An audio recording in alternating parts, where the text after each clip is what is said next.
Pramila Anantapur. Welcome to my channel. So మీరు ఈ వీడియోలో చూస్తున్నారు కదండి ఫ్రెండ్స్, ఈ వీడియోలో మగ్గం మీద శారీస్ అనేది నేస్తున్నారు. సో వీళ్ళే స్వయంగా నేసి మనకి సేల్ చేస్తారు కాబట్టి మనకి హోల్సేల్ రేట్కే శారీస్ అనేది వస్తాయి.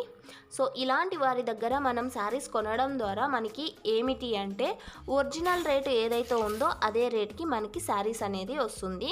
సో ఇది వచ్చేసి ధర్మవరం పట్టు శారీస్ అండి. వీళ్ళు సొంతంగా శారీస్ని మ్యానుఫ్యాక్చరింగ్ చేసి మనకి సేల్ చేస్తారనమాట. సో ప్రతి ఒక్క పని మనిషి ద్వారా చేయబడుతుంది, అంటే మిషన్స్ కాకుండా మనిషే ఓన్గా స్వయంగా నేసి మనకి డైరెక్ట్గా సేల్ చేస్తారనమాట. అంటే వ్యూవర్స్ నుంచి డైరెక్ట్గా మనకి సేల్ అనేది జరుగుతుంది. మధ్యలో షాప్స్ వగైరా వగైరా అనేది ఏమీ ఉండకోకుండా డైరెక్ట్గా శారీస్ నేసే వాళ్ళ ద్వారా మనము శారీని కొనడం ద్వారా దీని ద్వారా మనకి హోల్సేల్ రేట్ ఏదైతే ఉందో ఆ ప్రైజే మనకి